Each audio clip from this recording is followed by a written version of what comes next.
So a natural born psychic, now you see it, now you don't. And we know that from the West. So if you go to see a clairvoyant or a tarot reader, it might be a good day and you'll get something very clear.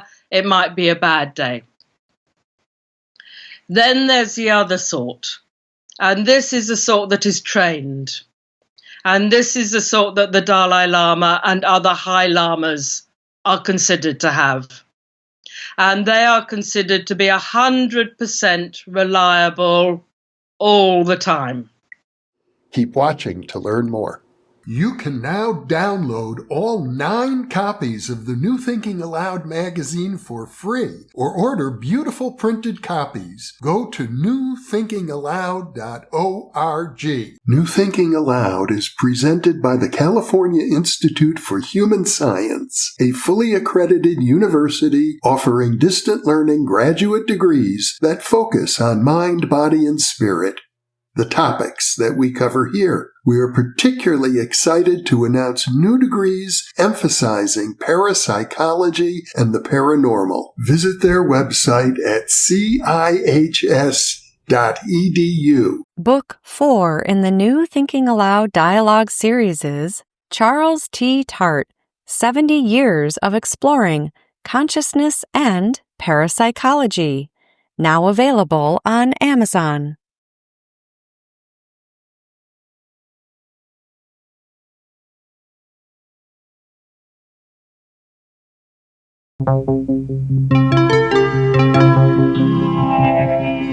Thinking Aloud. Conversations on the leading edge of knowledge and discovery with psychologist Jeffrey Mishlove.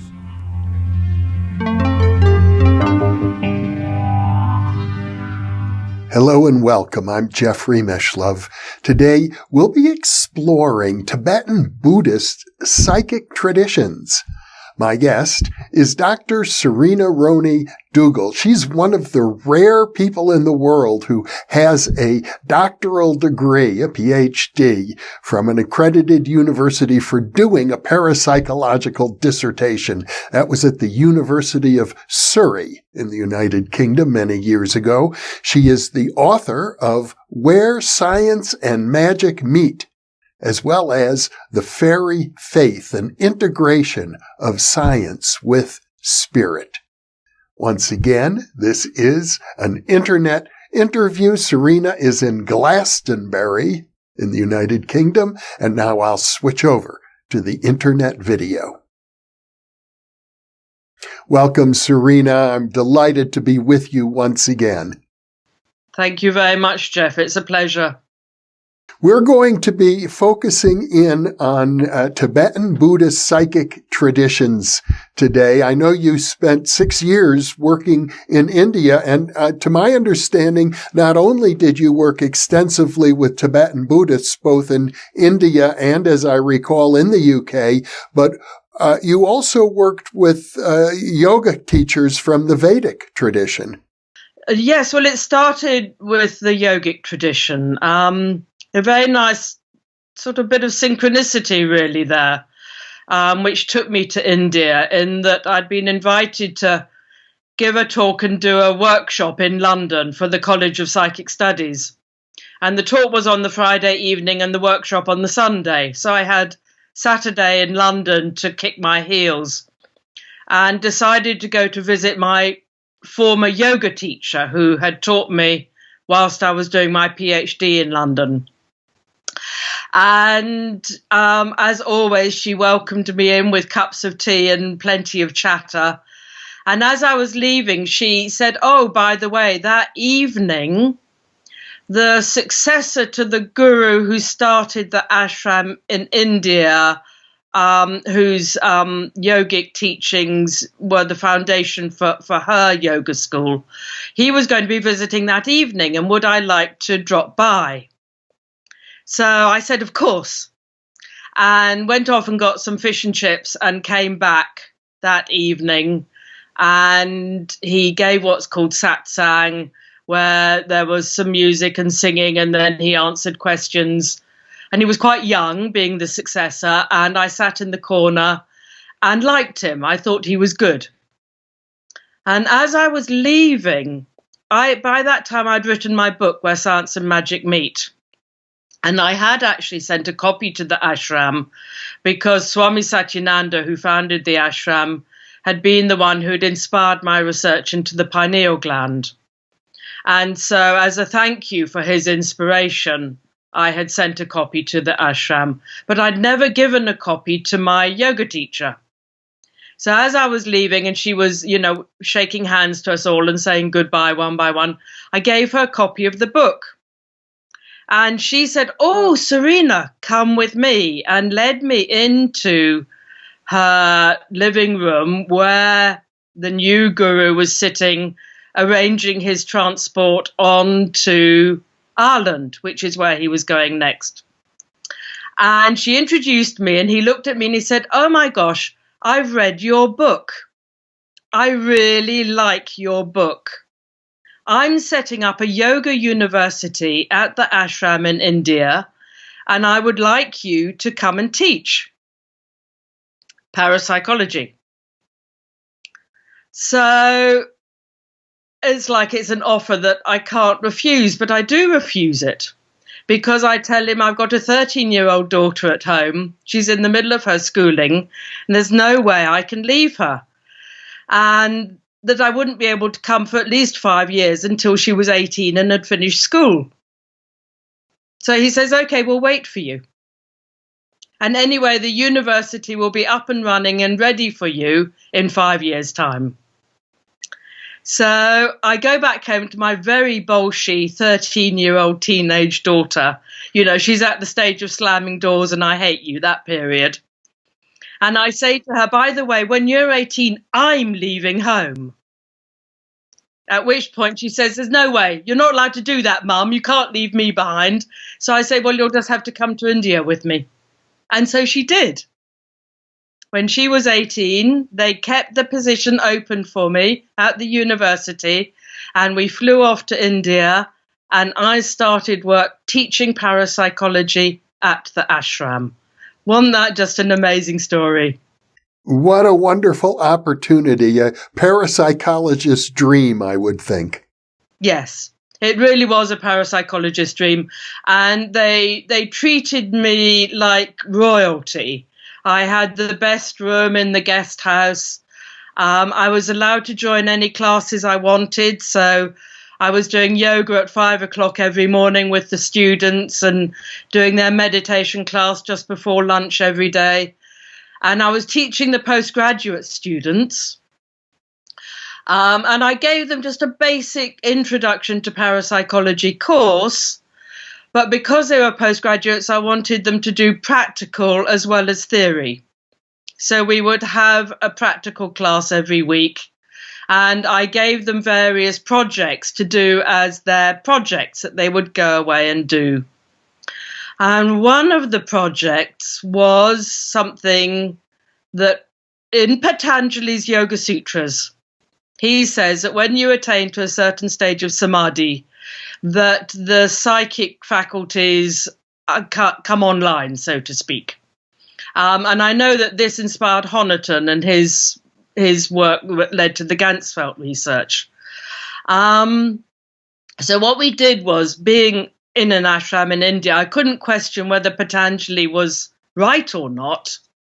But what I could do was say, did the psychic abilities manifest only when you attain to a certain level of samadhi, of meditation attainment, or is it a bit by bit process? As you do your practice year by year by year by year, do you see the psychic awareness, the psychic abilities gradually begin to develop? So that was the question we asked. Was it a all-in-one boom once you'd reached a certain threshold of meditation ability, or was it a bit-by-bit process?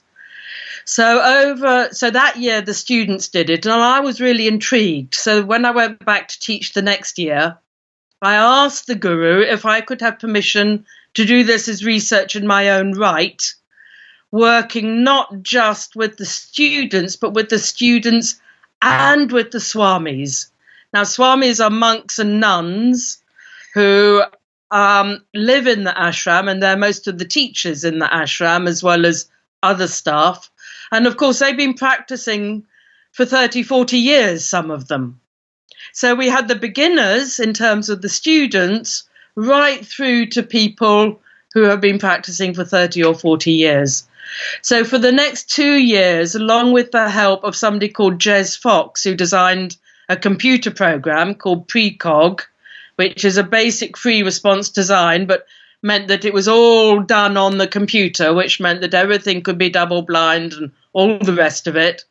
And it took us the 2 years to work out exactly what was the best way of doing it and how we were going to do. But we were gathering the data whilst we were doing that. And then Jerry Solfin came on board to be the statistician because I'm not a statistician. So he was helping with the design and the stats. And the results showed it's very preliminary, all of this. It's pilot study level, but the results showed that we were talking about an incremental increase, a bit by bit increase in clarity of awareness as the years of practice of meditation happened.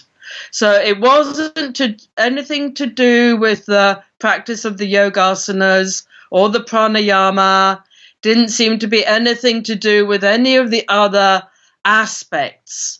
It seemed to be the daily practice of meditation that was the important aspect. Somewhere along the line, you also in India encountered a variety of Tibetan Buddhist teachers, which is I guess you have to say, a slightly different tradition than yoga.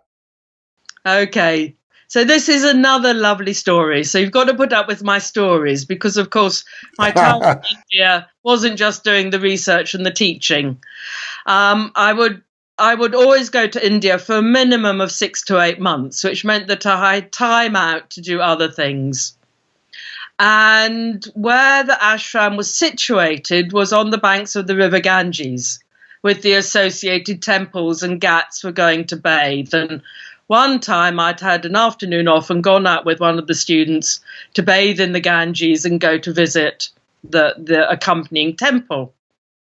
And it inspired me that when I finished work that year, that I was going to do a pilgrimage to the source of the river Ganges, bathing at all of the sacred places. So, first of all, it was the train to Varanasi, and I stayed there for a week, 10 days, and found the right place to do the bathe, and bathed in there and at the dawn, and went to the temple, and then I went on to the next place, and so on.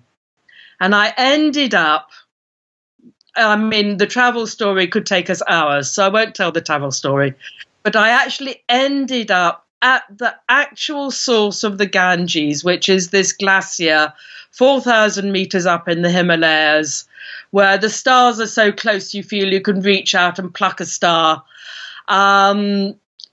Outrageous, amazing experience, and I would love to tell you the whole story. However, I got there and I did it. And when I came back to Britain, I had taken loads of photographs and lots of people wanted the full story.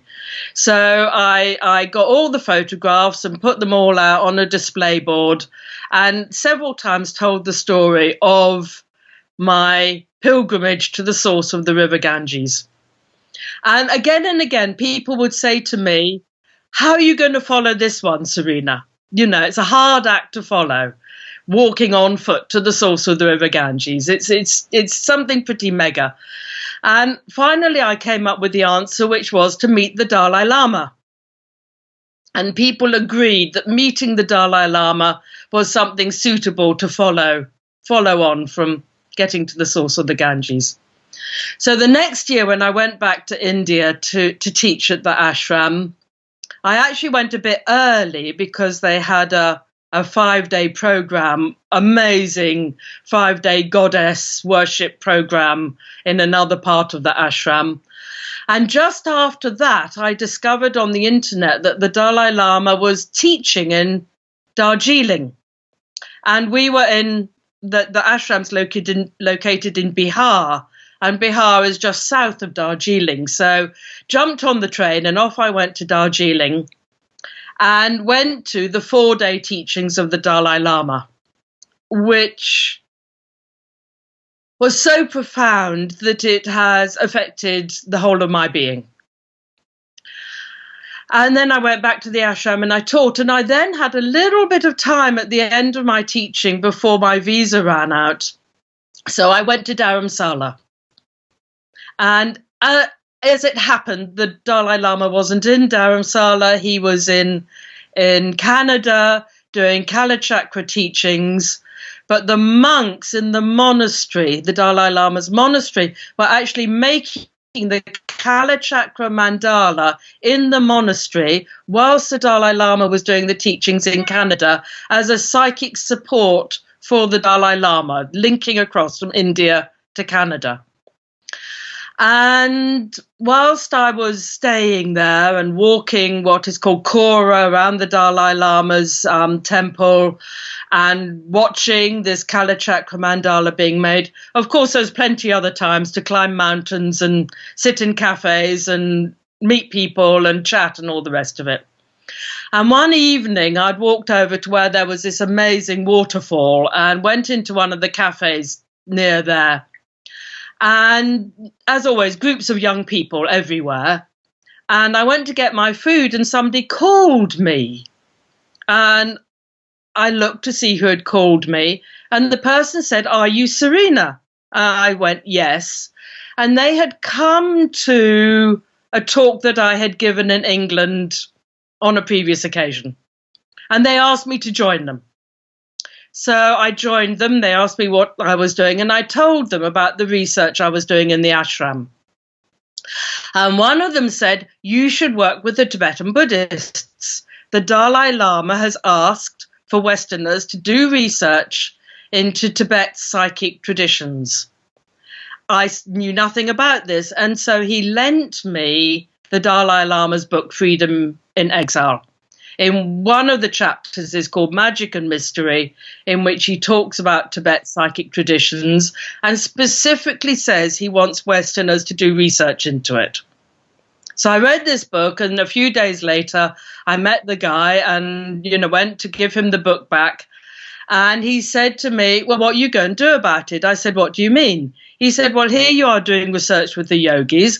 Why don't you extend this research to the Tibetan Buddhists?" And I said, "Oh, no, nobody'd be interested." But he twisted my arm.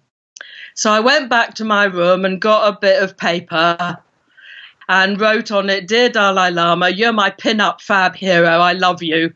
And by the way, I'm doing this research. Would you be interested?" Folded it up, put it in an envelope. And next time I walked Kora, I dropped it off at the secretary's office. Thought no more about it, got the plane home. Now, normally, mail from India to Britain would take weeks, if not a month or more. Within 10 days, I had a letter from the Dalai Lama's office in which they said, "We don't have any research programs like this happening, but if you want to do it, you're welcome." Or words to that effect. I think it was within 24 hours, it might have been a couple of days, I had an email from the ashram telling me that the government was suspending their postgraduate teaching program because they'd had an inspection and their living facilities weren't considered up to standard, so they no longer needed me. Now, Jerry and I had already started putting in a grant request to Bigelow, the Portuguese foundation that fund parapsychology, asking for funding for the research I was doing at that ashram so that we could pay him and any other expenses that needed paying.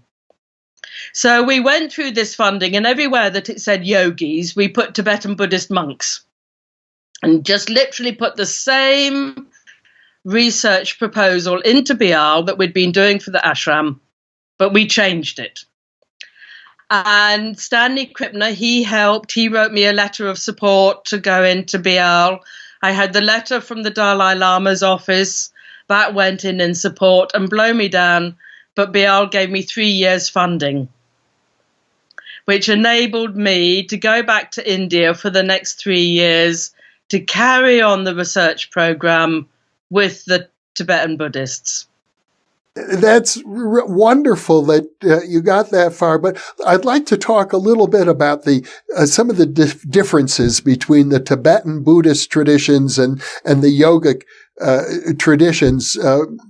I'm under the impression, for example, that the Tibetan Buddhists are much more influenced by their indigenous shamans, the Bon religion, and therefore very likely much more open to psychic functioning than the yogic practitioners.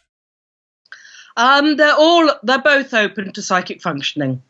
In terms of the openness, there is no difference there. That's why I was invited to teach parapsychology at a yoga university, because the guru considered that whilst there might be pitfalls and difficulties regarding psychic functioning, it's better to know the pitfalls, to be aware of them, than to discard it completely. So in the yogic tantric tradition, psychic functioning is part and parcel of that whole tradition. The Tibetans, very interestingly, are very influenced by the northern yogic Indian tantric tradition. There's 3 strands to the Tibetan Buddhist traditions that I was working with. So you've got the Buddhist, as per classical Buddhism, let's call it that way. Then you've got what you've just mentioned, the Bon shamanic practices, which are the historic traditional practices of the Tibetans. And then you've got this yogic tantric tradition. And I found so many correspondences between the tradition of the Swami Satyananda Saraswati is the lineage of the ashram, the Saraswati lineage, and the Tibetan tantric teachings. It's like they were the same path. It was even to the extent that, so I've just said Swami Satyananda Saraswati, the Saraswati lineage. Saraswati is the goddess of spring, the goddess of music, and the goddess of poetry and wisdom, that aspect. They have Saraswati in the Tibetan tradition. And their story is that Saraswati walked into a rock and turned out and came out as one of their protector deities, you know, one of these fierce deities with flames and big eyes and riding on an animal and skulls and everything. And she's a protector deity for the Dalai Lama specifically, and for thereby Tibet as a whole. And she had been the goddess lineage of the ashram that I've been working in. So it was correspondences like this that I came across again and again and again. And I found this absolutely fascinating. Now, I assume that this Swami Satchidananda is not the same as the Swami Satchidananda who had a big ashram in the United States. No, you're talking now Swami Satchitananda. I'm talking about Swami Satyananda. And Swami Satyananda, he had the ashram in Bihar and founded yoga schools across the world, you know, from Australia to Brazil, right across the world. And there are obviously some in the States as well, but he was never big in the States. And in Britain, anyway, the Bihar School of Yoga is quite renowned. It's very well respected in terms of the quality of the teachings. But it's the same lineage. So Satchitananda is also a Saraswati lineage. And the principal guru was Swami Shivananda. And Shivananda unusually had 5 major disciples, of whom Satchitananda and Satyananda are 2. Obviously, then there's a lot of cross-fertilization amongst these groups, and even cross-fertilization between the Buddhists and the Hindu yogis. Certainly with the Tibetans. So if we're talking the other strand of Buddhism, which you get in Sri Lanka and in Burma and in Vietnam, no, not at all. They don't have either the shamanic or the tantric aspects. It's only the Tibetan Buddhism that has this cross-fertilization with the Indian tantric yogic philosophy and practices. Well, one of the aspects of Tibetan Buddhism, which has always fascinated me, is the use of oracles and the fact that these oracles who practice forms of divination are sanctioned by the state. They're official government oracles. Yes, so the Dalai Lama has several oracles himself, and you will find that most monasteries will have an oracle as part of the monastery. And I was very fortunate. So my first year was spent in Dharamsala learning about Tibetan Buddhism. So for the whole of the first year, there was not one single Tibetan Buddhist monk who would do any of my research with me.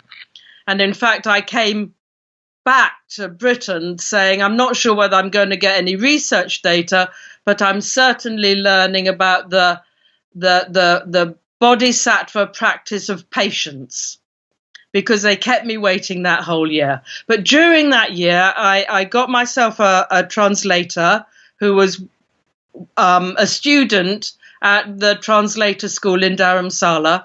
So my translator took me to meet one of the Dalai Lama's oracles, an older woman, and I went with my translator and a monk, and the monk was originally from Colombia, and one of his family had disappeared, and it was a time when there was a lot of war going on in Colombia, and he was very frightened that this family member had been taken by one of the guerrilla outfits. And she did a divination for him to find out for him whether or not his relation was safe. So I actually watched her doing what is called a Mo divination. And in the Mo divination, what she did, so there's different forms of the Mo, and I saw 3 different forms being done. What she did was she got her mala. So a mala is a string of beads, 108 beads, that you use when you're doing your mantra practice. So she got her mala and she rubbed her mala between her hands, and they always blow on it. The breath is considered very important. And she prayed to the Pauden Lama. That's the Pauden Lama, that's the protective deity, who's not only the protective aspect of Saraswati and the Dalai Lama's deity, and the major deity for Tibet, but she's also the deity for divination. So she did the prayers to Pauden Lama. And then what you do is you rub the mala between your hands, and then at random you take 2 beads between thumb and forefinger of one hand and thumb and forefinger of another, and you count them off in 4s until you get to the final 1, 2, 3, or 4 that are left. And according to what you get left will be the answer to the question. So it's a classic divination method where you're using randomicity to help synchronicity provide the answer to what it is you want to know. And she told him that his relation was actually fine and not to worry. Now, unfortunately, I never got to see that monk again. So I never actually got to find out whether she was correct or not.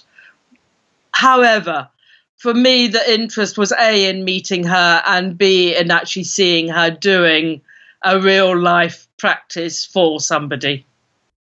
I'm under the impression, in fact, from your writing about it, that the Dalai Lama himself relies on these oracles extensively. He has said on at least one occasion that they're always correct and that they were extremely helpful to him when he had to escape from Tibet and travel to India without being apprehended by the Chinese who had invaded. Well, that's in his book, Freedom in Exile. So if anybody wants to read his story of his escape from Tibet, having used the information given to him by the oracles about the best time to leave and the best route to take. And not only did he use the information from the oracles, but he also followed the crows. So in Britain, we have a tradition that crows are magical birds connected with witchcraft and the fairy lore we were talking about last time. And they have the same tradition in Tibet, that crows are considered to be magical birds. And the crows help to lead the Dalai Lama on the route in such a way that he would never be caught by the Chinese who were trying to catch him whilst he was escaping. In addition to the oracles, I gather both the yogis and the Tibetan Buddhists talk about the siddhis, powers that are required, not just the conventional parapsychological powers, but a wide range of other powers that are acquired through advanced meditation. Yes, so that is another tradition that is similar to both the yogis and the Tibetan Buddhists. And of course, there's lots and lots of stories. If we think of Satya Sai Baba, there's multiple stories about Satya Sai Baba and his magical powers. The best story, if people want to read about this, would be Alexandra David Neal, who lived for a while in Tibet and became a nun in Tibet, and who practiced and attained to some of these powers herself.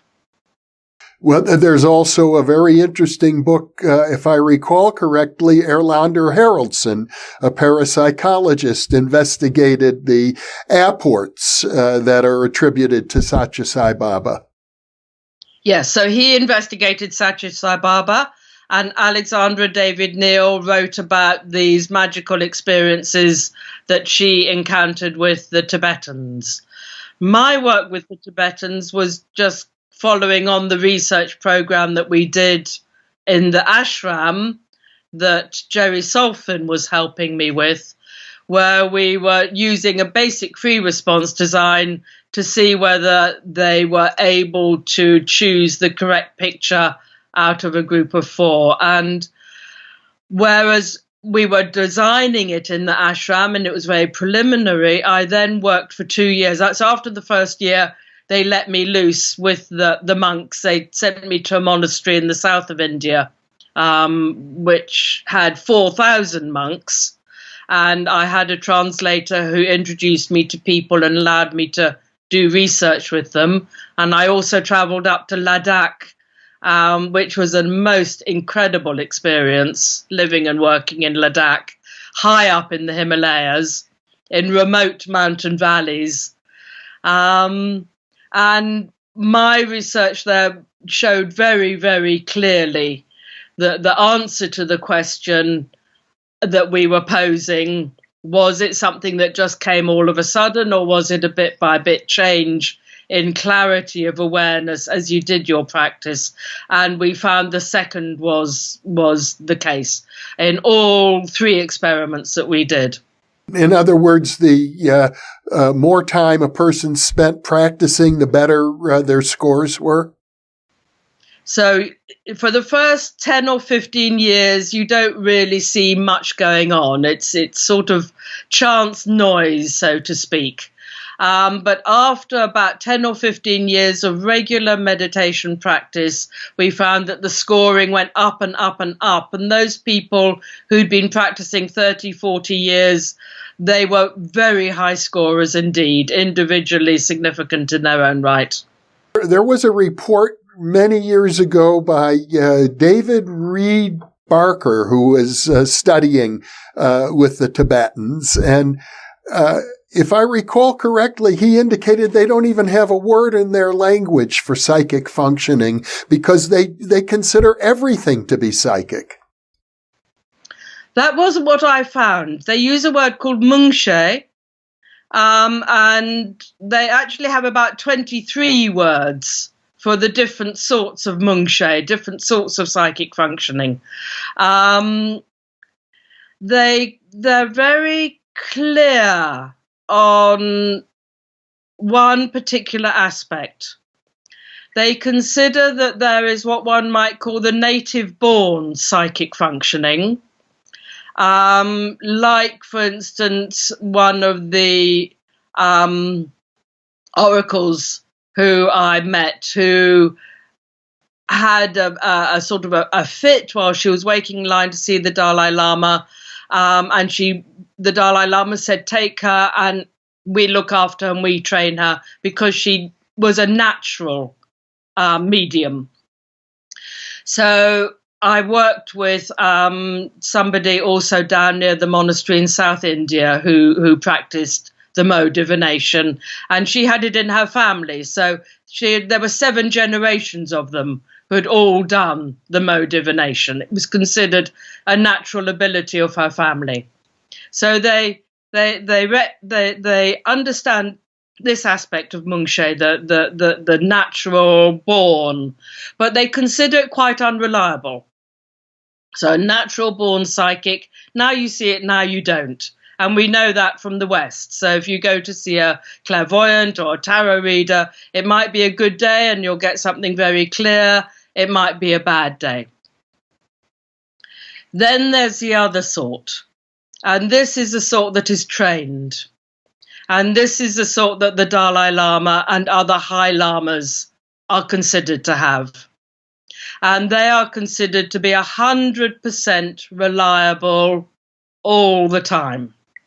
Well, one of the fascinating things to me about the whole Tibetan culture is it's such an extensive monastic culture, and they have, I suppose at this point, the experience probably of millions of monks over many, many centuries, and the training goes on decade after decade.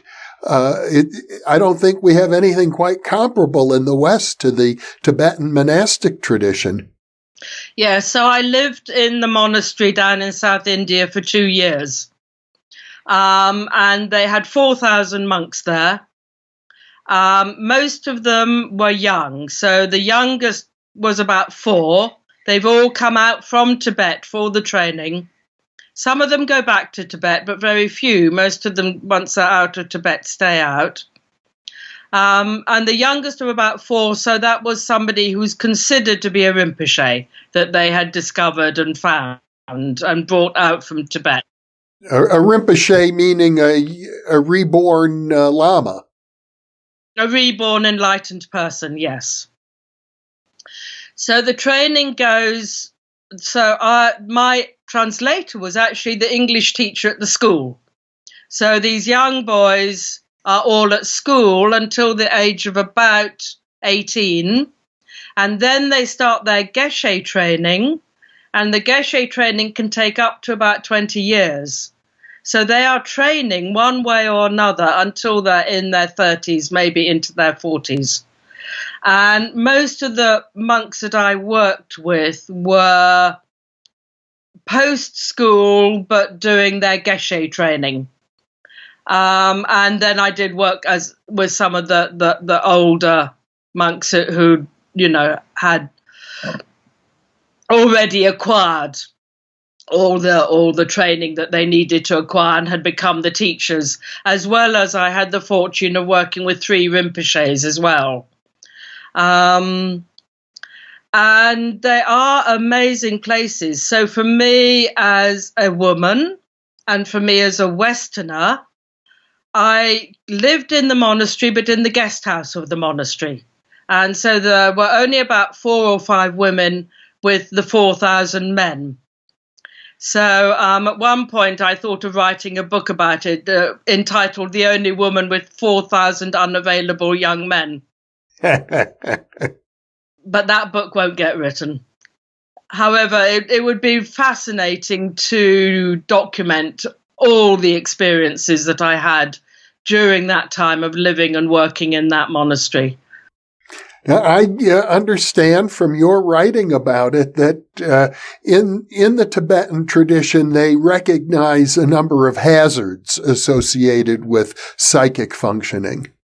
Oh, I mean, in every tradition, they recognize the hazards. So the yogic tradition of India recognizes the hazards. The British tradition of witchcraft recognizes the hazards. And the Tibetan traditions also recognize the hazards.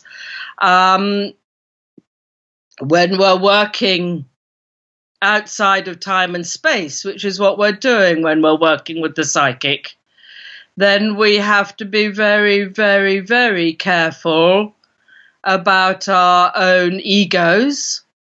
So we must not allow our egos to get inflated in any way. We need to stay humble. We need to stay very down to earth. And in fact, most of the problems that we see in the West with people who claim to be great gurus or great teachers or great psychics or clairvoyants, what we're dealing with is a problem of ego.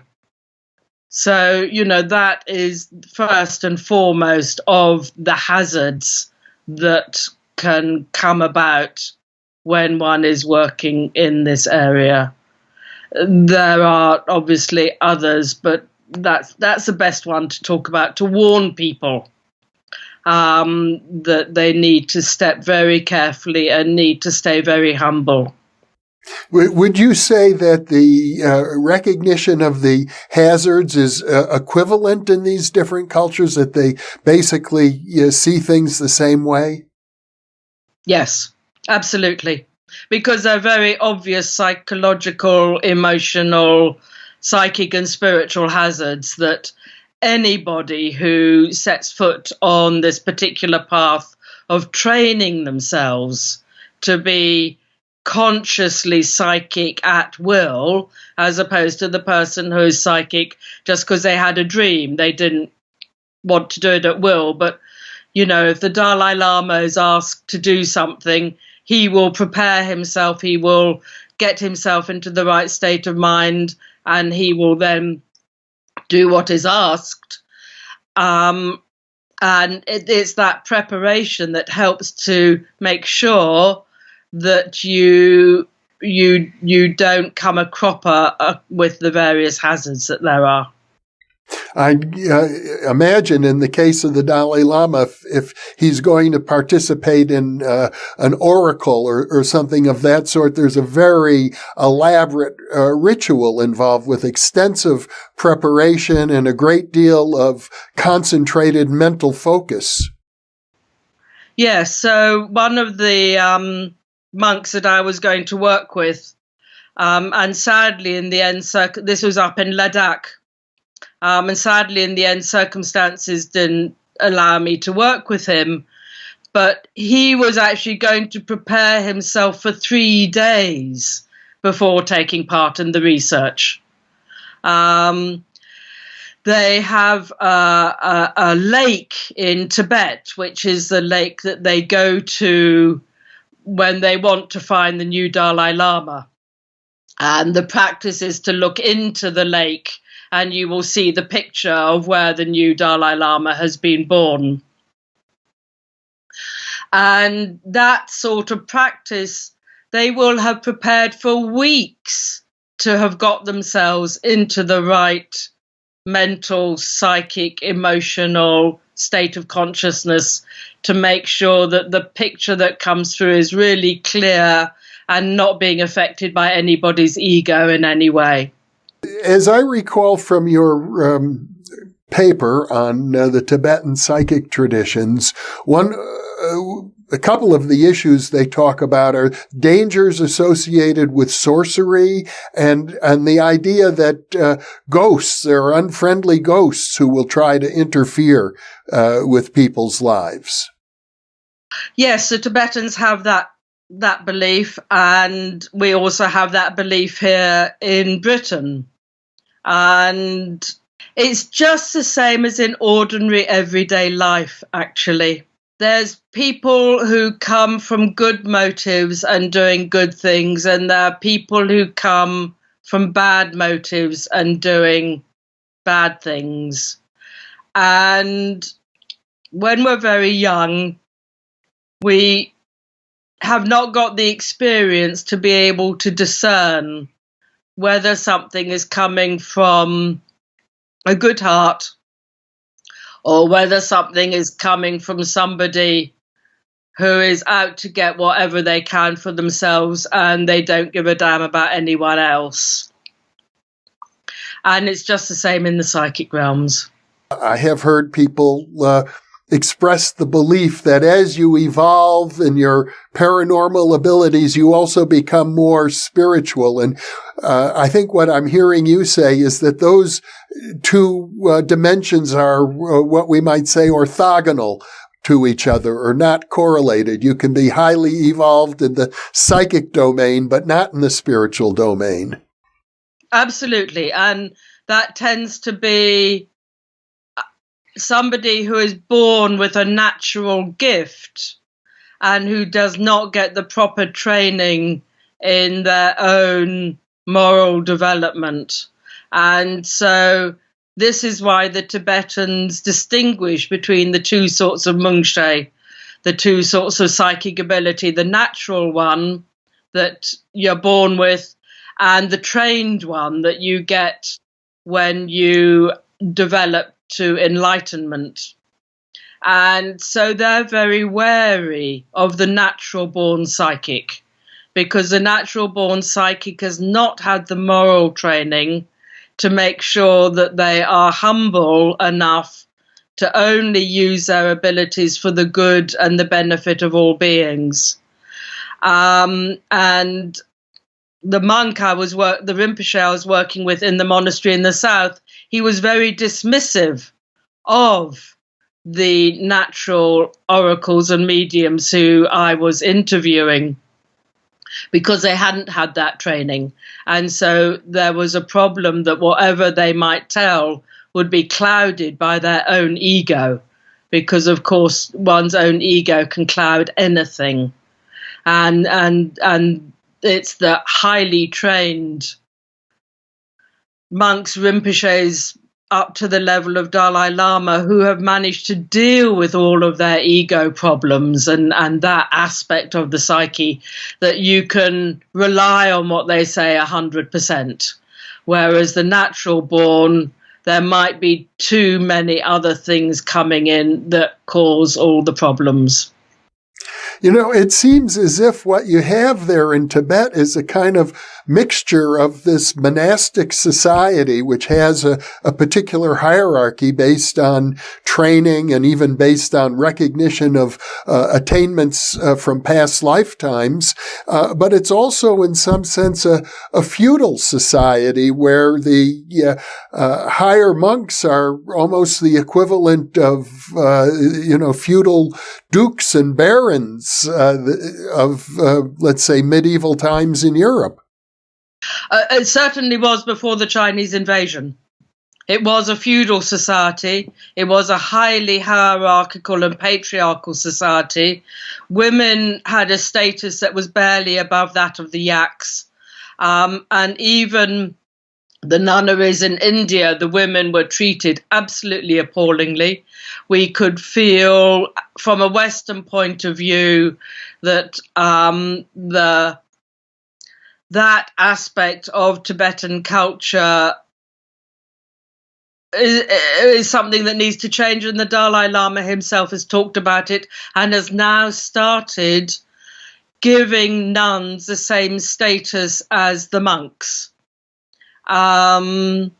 So we're not talking about a highly enlightened culture, The culture was that of nomadic people who still had their shamanic roots, and in many ways was a highly problematic culture. But what we are talking about is a culture where there was this very developed spiritual aspect of the few, but mainly by the men. So in general, the enlightened ones were considered to be men, that women couldn't attain to enlightenment. So from a Western perspective, there were lots and lots and lots of problems with the Tibetan culture prior to the Chinese invasion. Certainly the Tibetan culture in India has been transformed, and the Dalai Lama will readily acknowledge that prior to the Chinese invasion, there were many problems with this highly patriarchal culture in Tibet. We can't say that the Tibetans are all roses. No, no, no. Many, many thorns as well.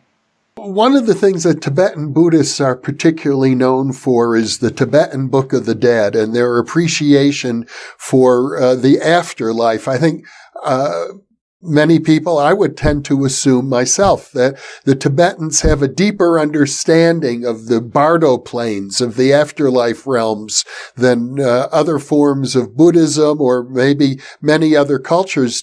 Was that your experience? Did you encounter any of that? Yes, I did. I did encounter that. I encountered it in various different ways. So one of the things we have to recognize is that in Tibet there are the four main sects of Tibetan Buddhism. And the Dalai Lama's sect are the Yellow Hat sect.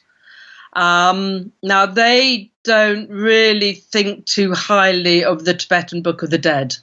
The Tibetan Book of the Dead comes from the earliest sect of all, the Nyingma sect. And they are the red hats. When you see the prayers being done for the dead, and the belief in the Bardos is there for all the sects. Yes, they all have that belief in the Bardos. And they all consider that what we are doing in this life is a preparation for death, so that when we die, we will have a consciousness that is clear enough not to get trapped in various different ways, but to be able to go through clearly to the white light, to the next birth with full consciousness. And that's what a Rinpoche is. A Rinpoche is somebody who has trained their consciousness to the point that they can stay conscious through death. And one of the Rinpoches I talked with in Ladakh, a young Rinpoche, he had memories of that between life period when he was flying around looking for who would be his mother for his next life. And it was really fascinating interviewing him. So there's aspects of the Tibetan Book of the Dead which are common to all the different sects, but essentially it's a Nyingma practice, that one, as opposed to any of the other sects, although some of the beliefs are held in common. Now, I know the oracles in Tibet deal with, typically they become possessed by the deities, which has always struck me as a little paradoxical, because in Buddhism, they have this philosophy of anatta. There is no self. So ultimately, I have to assume they don't believe the deities are really permanent, transcendent beings. They're in some way no different than us.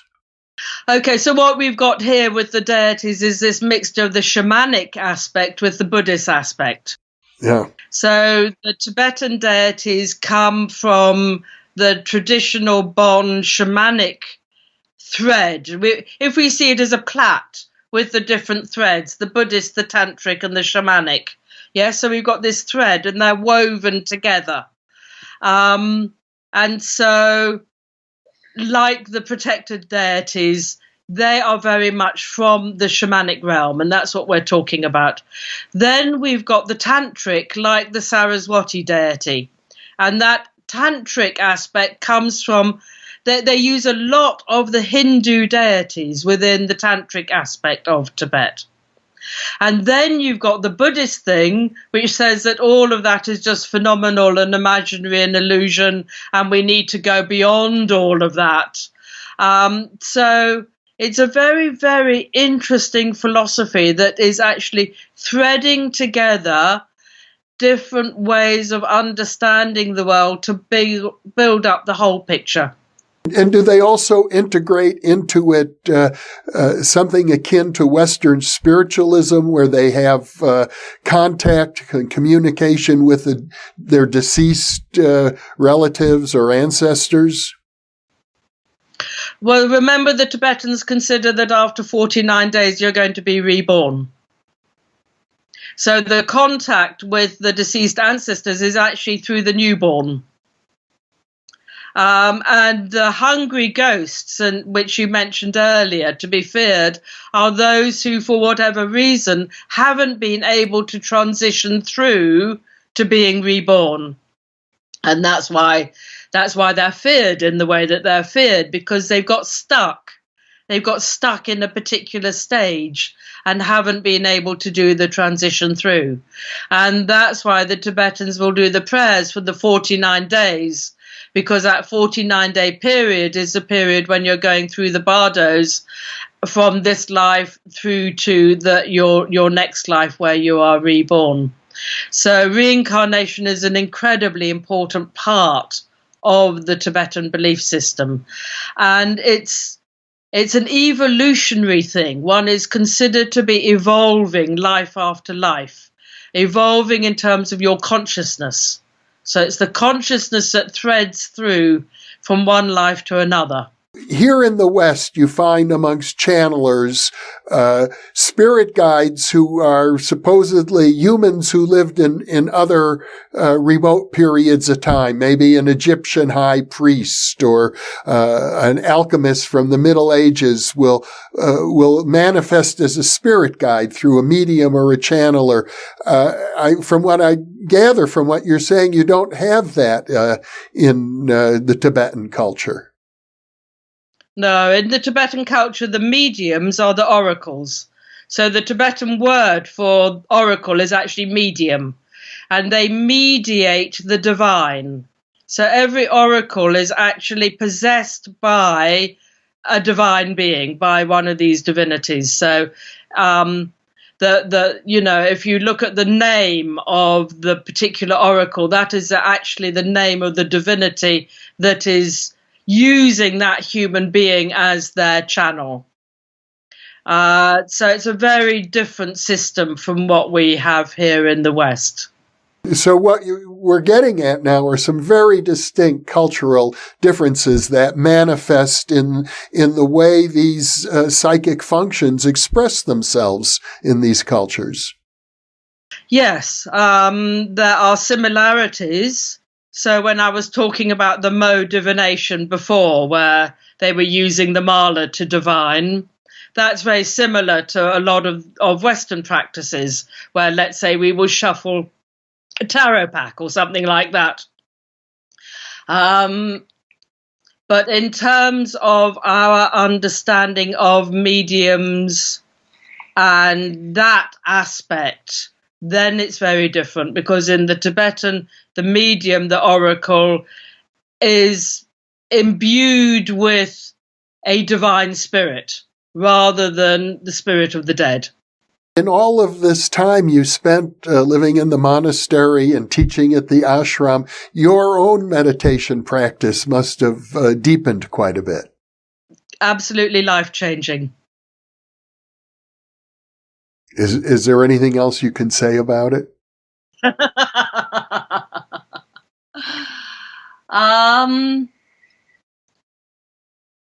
So when I went to India, I was doing my morning practice. I've been doing my morning practice for about 40 years now.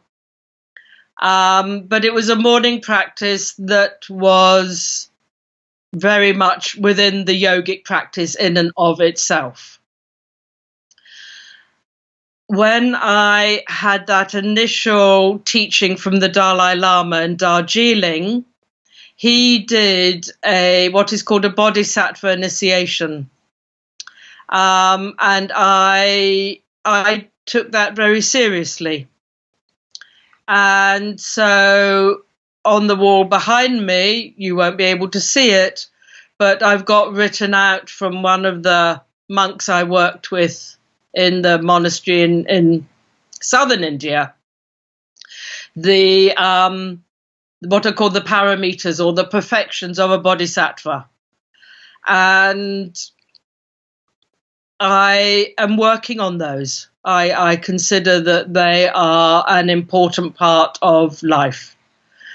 And as part of my yoga practice now in the morning, I include, as part of my meditation, the Tibetan practice whereby you think of a close friend and maybe they've got problems, and you become aware of their problem and you send out whatever the appropriate healing or positive would be to help that person.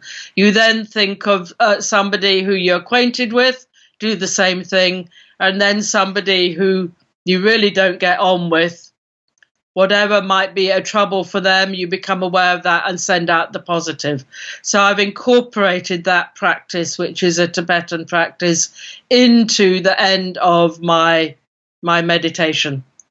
It's called bodhicitta practice.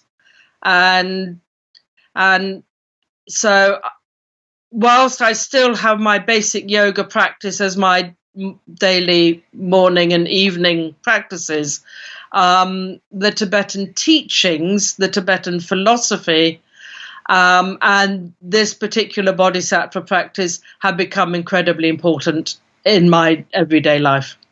You're sending positive, healing thoughts to someone you're close with, to somebody who you're barely acquainted with, and to somebody who you might even consider hostile. Absolutely. And the hostile, the example that the Dalai Lama gave was for him the Chinese, because they've destroyed the Tibetan culture and nation, and you can think of nothing more hostile than that. And so he would send them this loving compassion, this bodhicitta, to the Chinese as part of his daily practice. Well, that is incredibly profound. What an important lesson. Serena, Rooney-Dougal, I want to thank you so much for sharing your years of experience working in these very profound and intense spiritual cultures, and how wonderful that you were able to do parapsychology research in that environment. Serena, thank you so much for being with me. And thank you so much for asking me all these wonderful questions and taking me to remember those most profound and life-changing experiences that I had. Thank you. And for those of you watching, thank you for being with us.